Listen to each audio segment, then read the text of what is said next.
നമസ്കാരം, ഞാൻ ശില്പ ഗോവർദ്ധൻ. എൻ്റെ കയ്യിൽ കാശ് നിൽക്കാൻ എന്ത് വേണം എന്നൊരു ചോദ്യം വന്നു.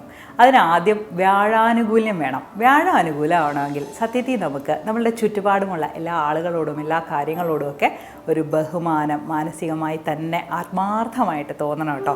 എല്ലാ കാര്യത്തിനോടും ഒരു പുച്ഛം തോന്നുന്ന ആളുകളെ കണ്ടിട്ടുണ്ട്. അവർക്ക് എപ്പോഴും സങ്കടവും പരാതി ഉണ്ടാവുള്ളൂ. നമ്മളുടെ കയ്യിൽ കാശ് നിൽക്കുന്നില്ല, എങ്ങോട്ടാണ് പോകുന്നതെന്ന് അറിയുന്നില്ല എന്നൊക്കെയുള്ള രീതിയിൽ.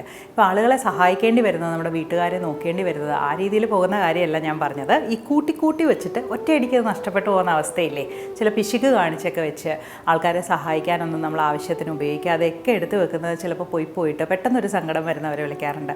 അങ്ങനെയല്ല വേണ്ടത്. വ്യാഴാനുകൂല്യം ഉണ്ടാക്കാൻ നമ്മളെപ്പോഴും പോസിറ്റീവായിട്ടിരിക്കണമെങ്കിൽ നമുക്ക് ആദ്യം ഒരു ഗ്രാറ്റിറ്റ്യൂഡും വേണം. അതേപോലെ എന്ത് കാര്യത്തിനായാലും നമ്മളൊരു നന്ദിയോടുകൂടി ഇരിക്കുന്ന ആൾക്കാരാണ്. നമുക്ക് എല്ലാത്തിനോടും അത് കിട്ടിയതിനൊരു സന്തോഷം അല്ലെങ്കിൽ ആ ഒരു നന്ദി നമ്മൾ പ്രപഞ്ചത്തോടും ഭഗവാനോടും ഒക്കെ പറയുന്നുണ്ടെങ്കിൽ തന്നെ നമ്മളുടെ ഓറ ഒന്ന് പോസിറ്റീവായിട്ടിരിക്കും.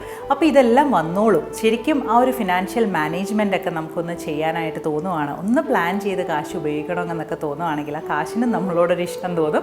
അത് അവിടെ തന്നെ ഉണ്ടാവും. അതേസമയം നമ്മളുടെ ആറ്റിറ്റ്യൂഡ് മാറുമ്പോൾ അതൊരു നെഗറ്റീവിലോട്ട് പോകുമ്പോഴാണ് ഈ കാശൊന്നും കയ്യിൽ നിൽക്കുന്നില്ല എന്നുള്ളൊരു സങ്കടത്തിലൊക്കെ നമ്മൾ പെട്ടുപോകുന്നത്.